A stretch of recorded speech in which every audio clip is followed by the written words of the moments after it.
of all, I'd like to start. So, Deputy Lord Mayor of Cork, Councillor Tony Fitzgerald, Honorary Consuls of France and Belgium, representatives of the Defence Forces or Irish Navy, men over there, representatives of veterans organisations, ladies and gentlemen.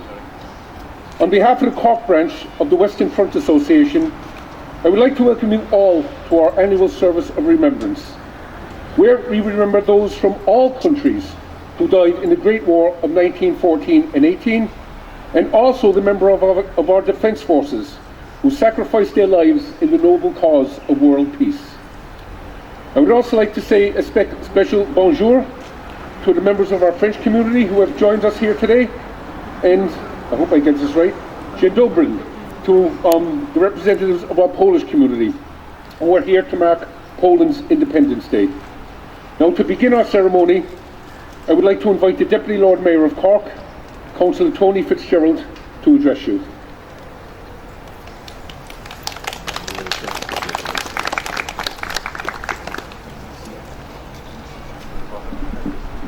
Jerry, Chairman, Mayor of Ankunte, Mayor Gillian Collin, Honorary French Consul to Cork and Honorary Belgian Consul to Cork, members of the Defence Forces, volunteers, veteran organisations, ladies and gentlemen.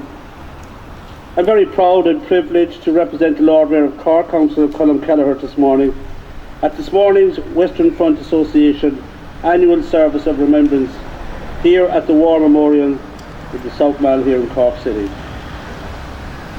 Life sometimes brings us many challenges. We remain in the midst of a worldwide pandemic, and just down the road at City Hall we have many heroes, nursing and medical and support staff working night and day to keep our people safe. It is a conflict that arrived unexpectedly among us 18 months ago, and it has affected our health and well-being. It has caused confusion and uncertainty, and in medical terms our history will record that this period as a defining moment in that it challenged our scientists to produce a vaccine and roll out an incredible programme of vaccinations to reduce death and keep our nation healthy. So while we continue to rise to this challenge, it is important to keep in our minds another challenge. The conflict known as the Great War of 1914-1918, which was one of the most significant and catastrophic events of the 20th century that led to the deaths of 20 million people and redrew the map of Europe. The war was also a defining event in the history of Ireland in that it caused a split in the Irish volunteer movement and created the conditions that led to the 1916 Rising. Approximately 49,000 Irish servicemen were among those who died in the Great War, and of that number, over 4,000 people were from the city, from Cork, and from the city and county of Cork. While today that may seem to be a statistic, it is important to remember that each death was an individual tragedy that was mourned by family and friends alike. We don't gather here today to glorify the war or debate its cause, of course. We gather here to remember those who died in the conflict, the loved ones they left behind, and the wounded who returned home wounded in mind, body and spirit. The majority of the Irish who fought and died in the Great War did so on the battlefields of France and Belgium. So it is fitting that we are joined here today by the Honorary Consuls of France and Belgium and members of the French community in Cork. The guns on the Western Front fell silent and the war came to an end on the 11th of November 1918. That day is also Poland's Independence Day, and today we also gather to mark that day with Cork's Polish community. When we think of Ireland's contribution to the Great War, it is important to remember the part played by women. hundreds of Irish nurses who, like today in City Hall, served in battlefield hospitals, tending to soldiers, and who have suffered horrific injuries in battle. Yet more looked after the wounded in hospitals in Ireland, and they were brought here by hospital ships.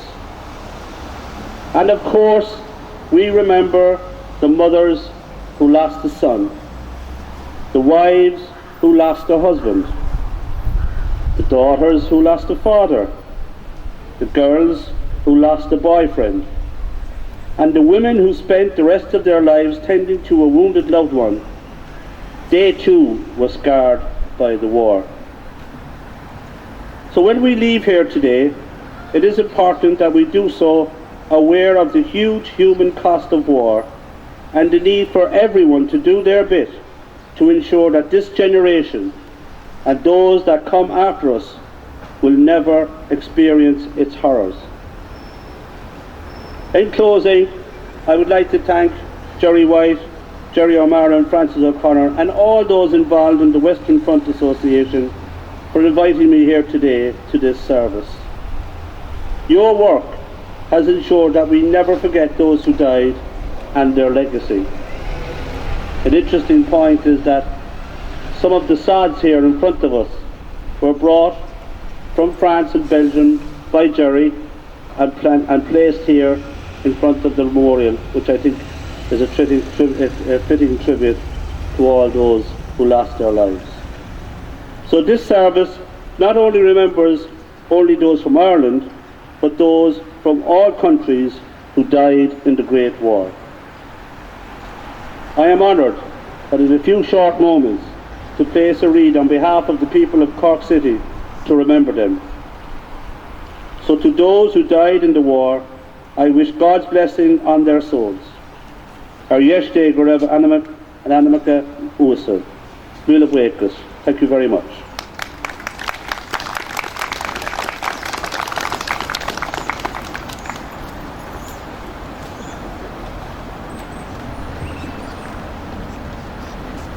Thank you, Deputy Lord Mayor, for your kind words. I now invite Councillor Gillian Collin, the Mayor of Cork County, to address you.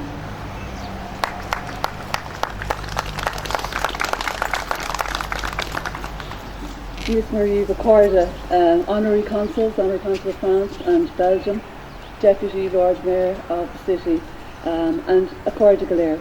It's an honor dom adan Sharishinov, con Comora a Yenov, Ernifir, August Manor, a Forvos, son, and Sirsha, Temple, and Nahorka. So friends, just over 100 years ago, men from almost every town and parish in County Cork were fighting with the Allied armed forces in the conflict that became known initially as the Great War and later as the First World War. Those men fought and died in the battlefield of France, Belgium, Gallipoli, Salonika, Africa and the Middle East. They fought and died in the skies above those battlefields and below on the high seas. Thousands of these men never returned home, and many of those who did were severely wounded.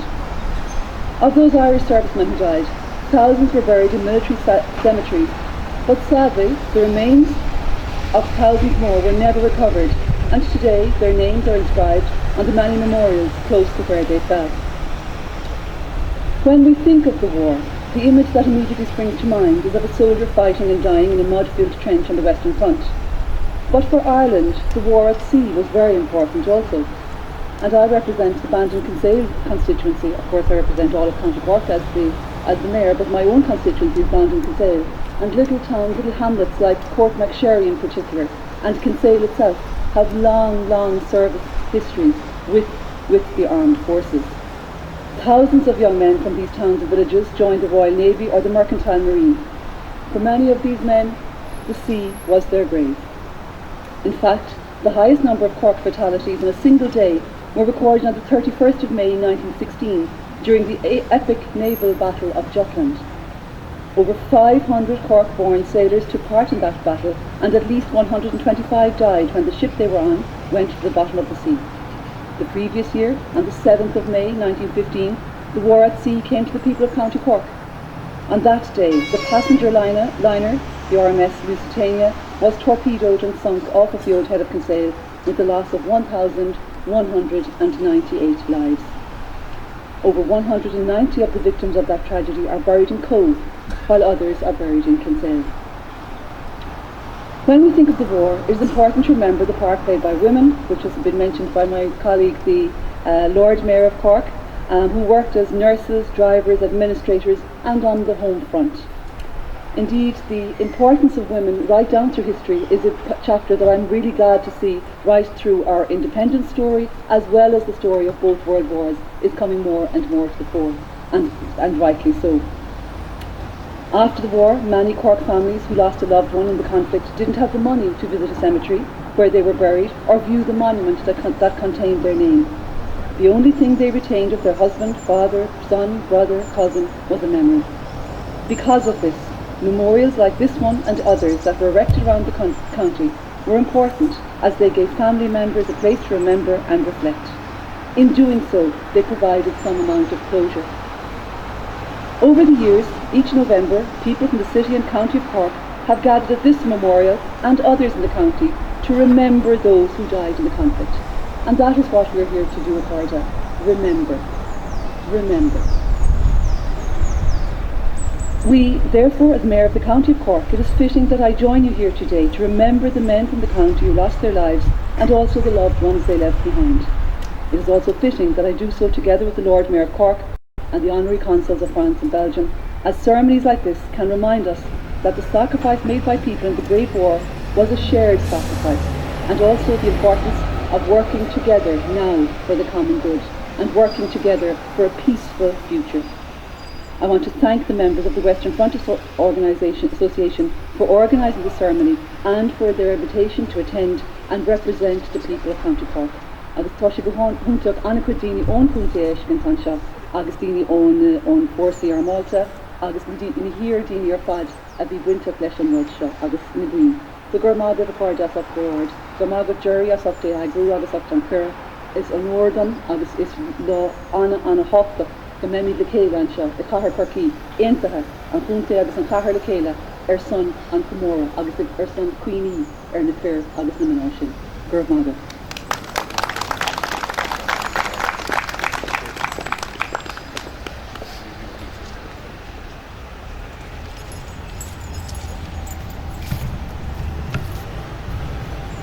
Thank you, Mayor of Cork County, for your fitting and kind words. We will now observe a 2-minute silence. 1 minute for those who died in the Great War and 1 minute for the loved ones they left behind. The 2-minute silence will be ended by Patchco Carol playing the last post in Reveille, and that will be followed by a reclaim ceremony.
now proceed with our wreath laying ceremony.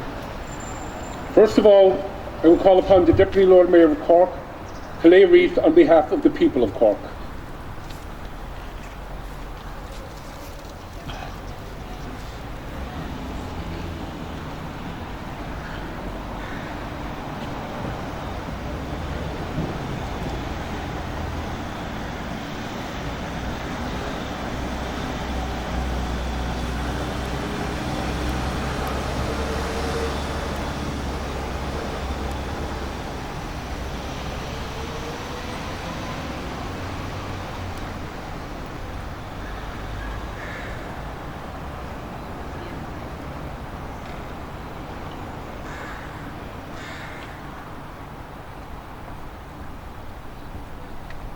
I will now call upon the Mayor of Cork County to lay a wreath on behalf of the people of the county.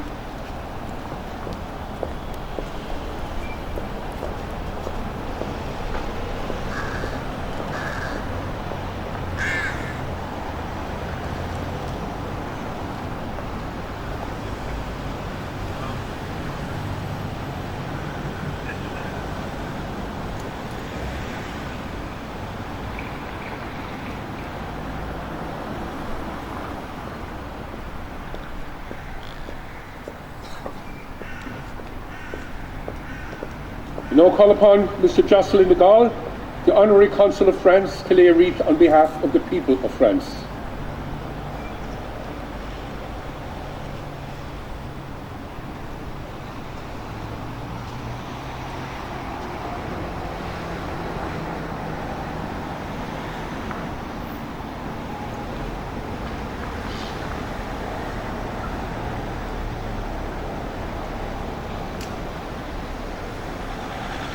Now call upon Mr. Dominic Daly, the Honorary Consul of Belgium, to lay a wreath on behalf of the people of Belgium.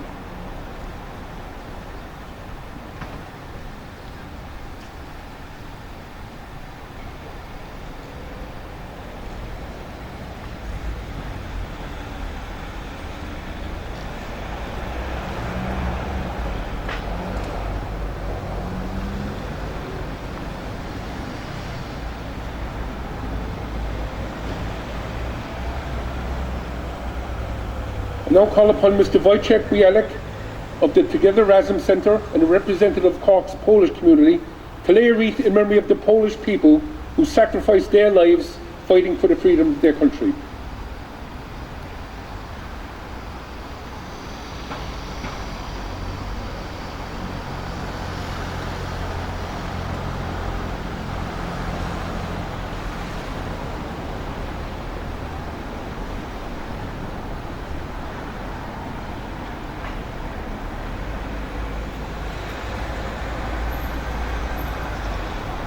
Now I will call upon a member of our Naval Service to lay a wreath on behalf of the Defence Forces.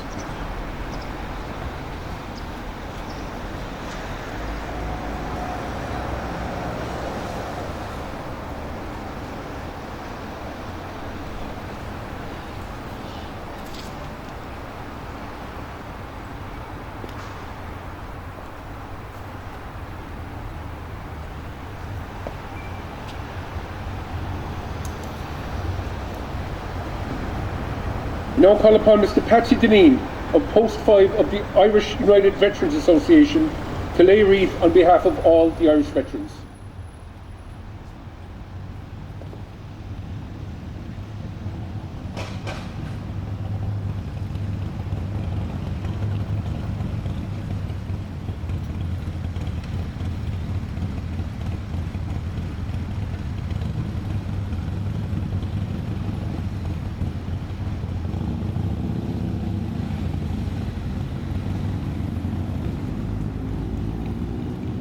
Now call upon Mr. George Atkinson of the Cork branch of the Western Front Association to lay a wreath on behalf of the association.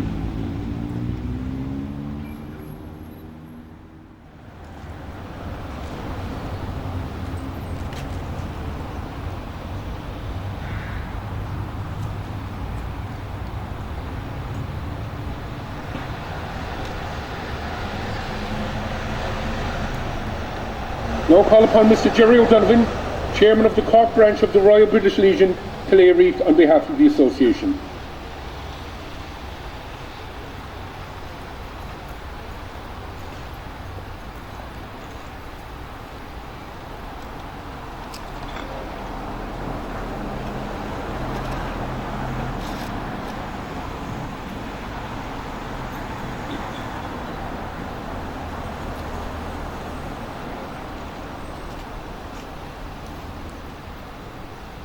Now call upon Mr. Oliver Griffin, President of the Royal Munster Fusiliers Association, Clare on behalf of the association.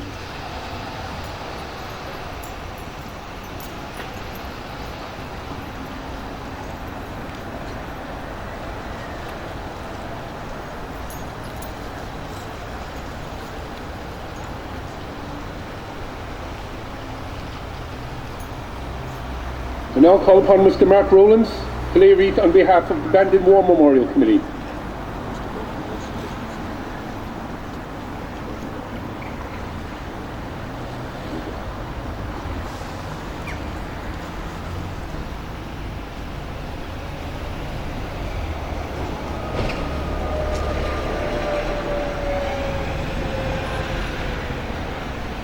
I now call upon Mr. Simon McCall of Clare on behalf of the Leinster Regiment Association.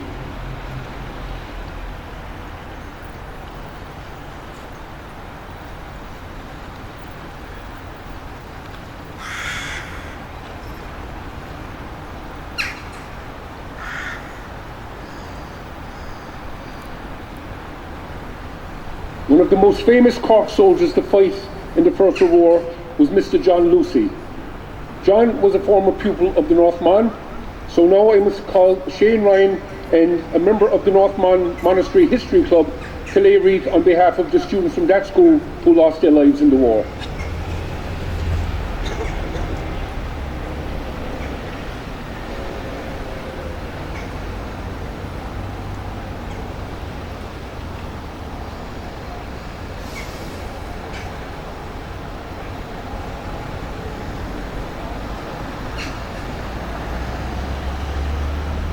This piece of grounds we are on is called the Peace Park. In addition to this memorial, over to my right, it also includes a memorial to all those who lost their lives in the nuclear explosions in the cities of Hiroshima and Nagasaki. And seeing that that memorial is there, we thought it would be fitting today to remember those people, and in doing so, to remember all the innocent victims of war. And to do this, I now invite Dennis Power to lay a floral tribute at that memorial in memory of all those who perished at Hiroshima and Nagasaki, and indeed in the memory of all the innocent victims of war.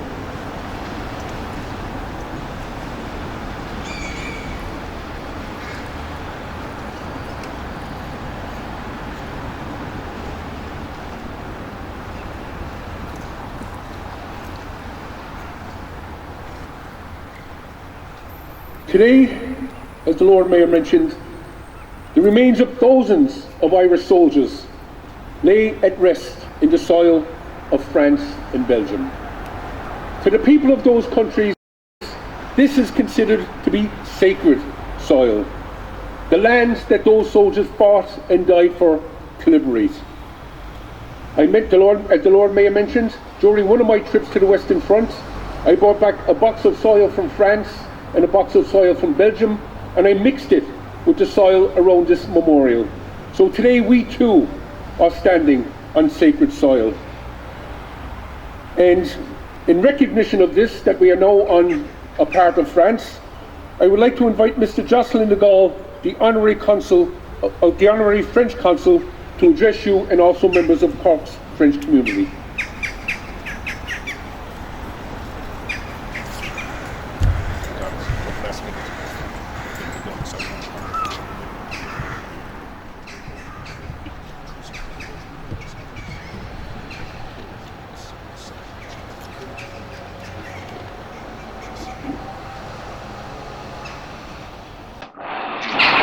Dear Deputy Mayor, Committee John, Council Mayor, Quillan, and Everton, and Honorary Consul of Belgium in Ireland, Dominic Daly, Command for Birds, and officers, councillors, Chairman of the Western Front Association, Jerry White, board members of the Alliance Française, Grace Neville, Valérie David McDonnell, and Pascal Lucas, members of the Western Front Association, friends, ladies and gentlemen. I have to say that every year, Jerry, we have been in touch. I'm happy to be here today again, and I'd like to take the opportunity to read the tribute of the March of Cork to the Irish soldiers in France for the period of 1914-1918.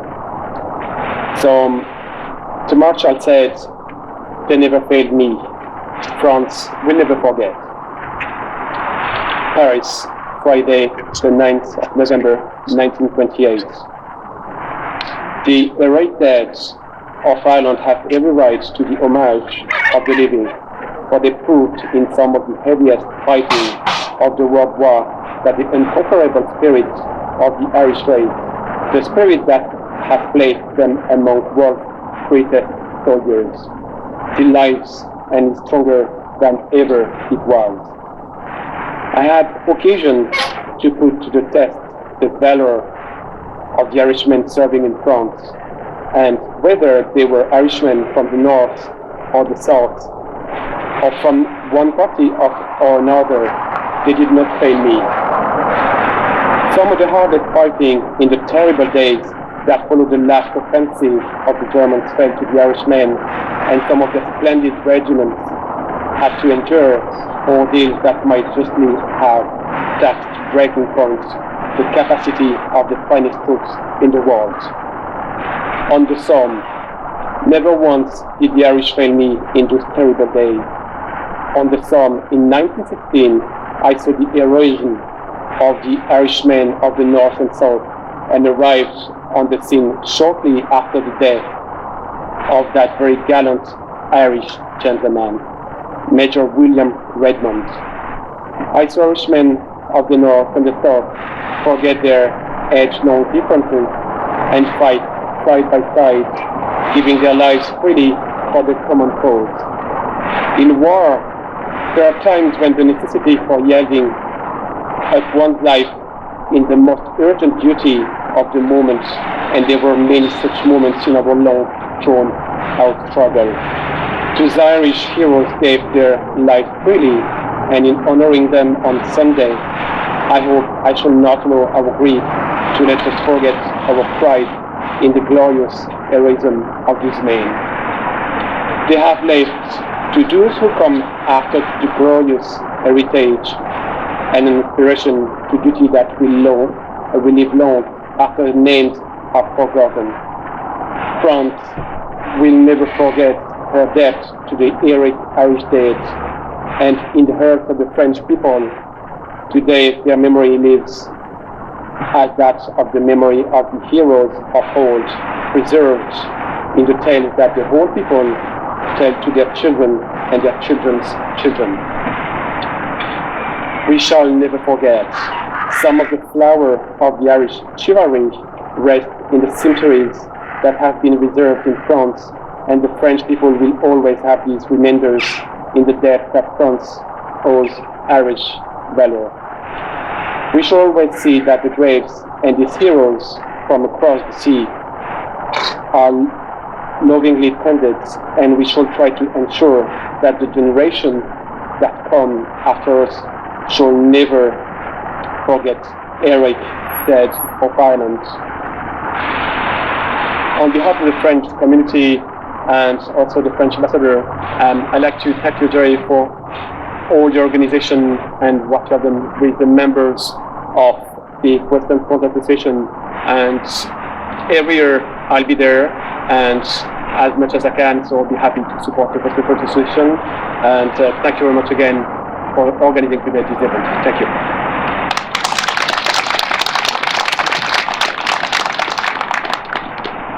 Thank you, Jocelyn. I mentioned earlier that the 11th of November is also the anniversary of Poland's Independence Day, and Cork has a very large Polish community, and I'm delighted that they have joined us over the past few years marking that occasion. And just to continue with that tradition, I'd like to invite Mr. Wojciech Bialek of the Together Razum Centre to address you.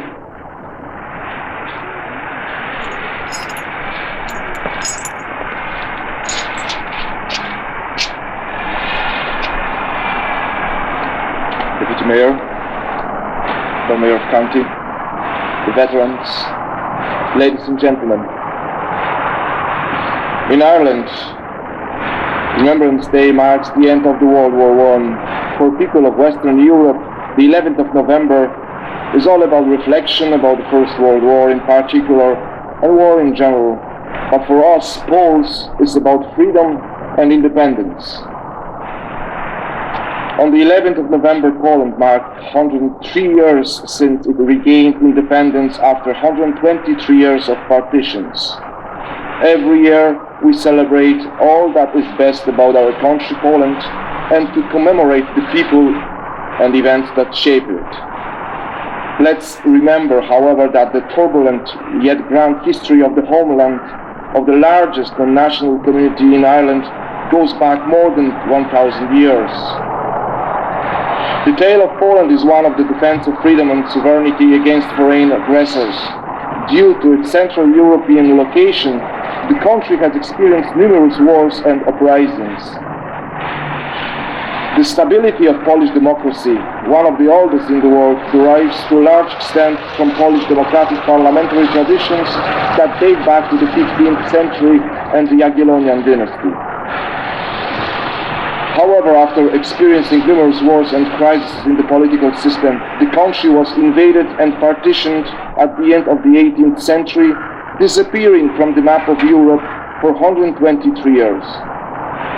Never abandoning the idea of regaining independence, Poles engaged in an armed resistance and kept fighting to free the country. Despite the ban on the Polish language, the nation preserved its identity and continued to exist as a spiritual and cultural community. Poland had to wait until the end of World War I for the opportunity to free itself.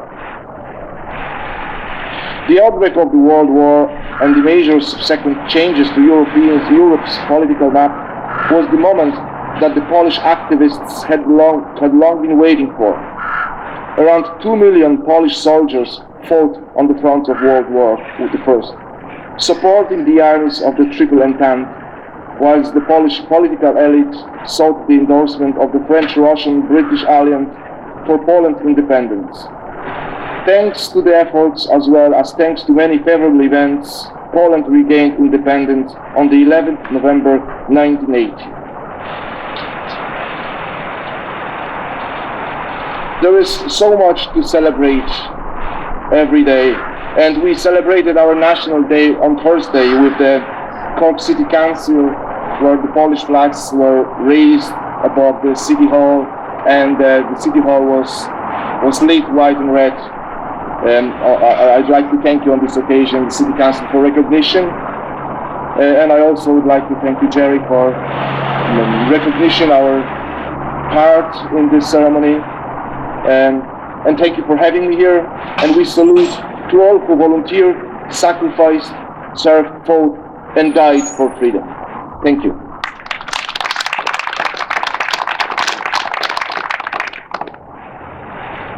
What we do here today would be meaningless if the message wasn't being passed to the younger people of the city, the county, and indeed the next generation.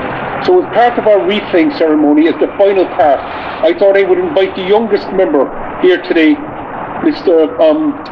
Dennis Power, to lay a wreath on behalf of the Irish Great War Society.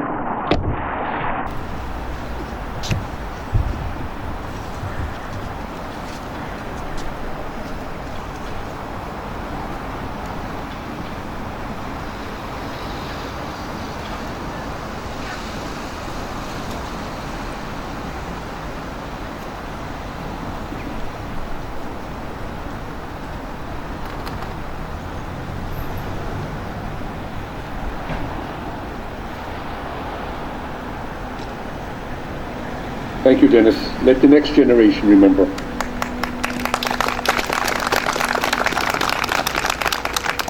Soldier poets who survived the war continue to use their skills to express their thoughts and feelings. In 1919, the famous war poet Siegfried Sassoon wrote a poem calling upon his fellow veterans to remember the horrors of the First World War. That poem is called Aftermath, which I will now read. Aftermath by Siegfried Sassoon. Have you forgotten yet? For the world's events have rumbled on since those gagged days, like traffic checked while at the crossing of city ways. And the haunted gap in your mind has filled with thoughts that flow like clouds in the lit heaven of life, and you're a man reprieved to go, taking your peaceful share of time with joy to spare. But the past is just the same, and war's a bloody game. Have you forgotten yet? Look down and swear by the slain of the war that you'll never forget. Do you remember the dark months you held the sector at Mametz? The nights you watched and wired and dug and piled sandbags on parapets? Do you remember the rats and the stench of corpses rotting in front of the frontline trench? And dawn coming, dirty white and chill with a hopeless rain. Do you ever stop and ask, is it all going to happen again? Do you remember that hour of din before the attack, and the anger, the blind compassion that seized and shook your men, as you peered at the doomed and haggard faces of your men? Do you remember the stretcher cases, lurching back with dying eyes and lolling heads, those ashen grey masks of the lads who were once keen and kind and gay? Have you forgotten yet? Look up and swear by the green of the spring that you'll never forget. I will now invite Ms. Jeanette Burke to say a prayer for all those who lost their lives in the Great War, and for the members of our defence forces who lost their lives on United Nations peacekeeping operations.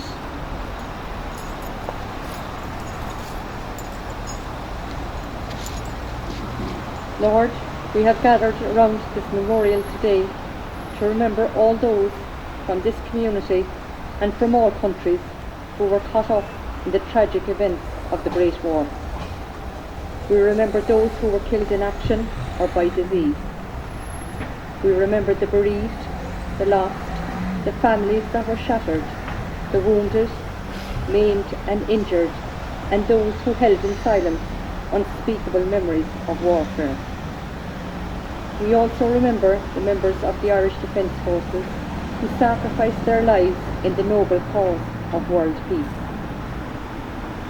As we remember, we pray that you will heal all memories of war, give our leaders the wisdom to avoid conflict, and bring peace to all your people. We ask this in the name of Christ our Lord. Amen.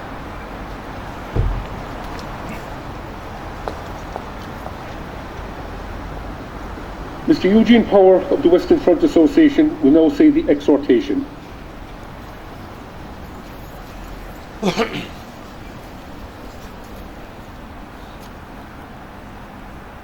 They shall grow not old as we who are left grow old. Age shall not weary them, nor the years condemn. At the going down of the sun and in the morning, we shall remember them.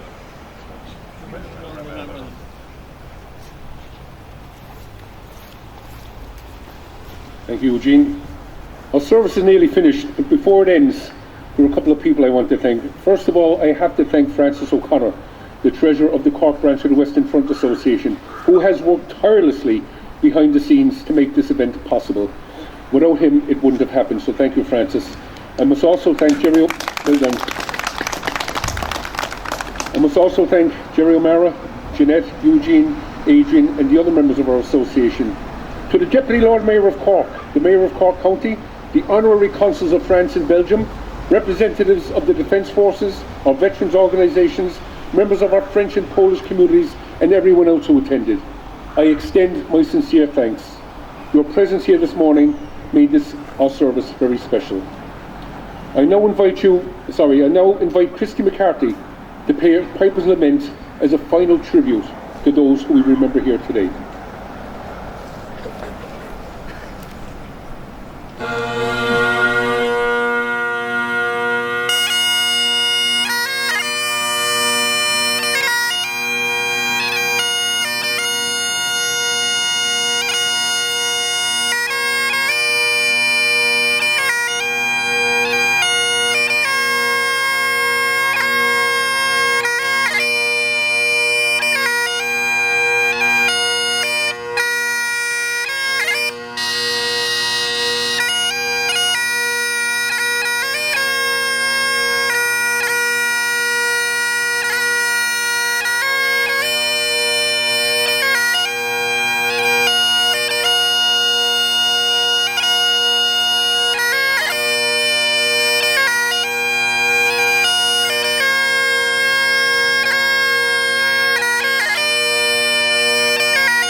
Ladies and gentlemen, that concludes our ceremony. We normally go to the electric bar for refreshments, but unfortunately that's closed due to COVID. So I bid you all a safe journey home, and thank you again for attending. And I think, mayors, we might get a couple of photographs, please, if you don't mind. Thank you very much.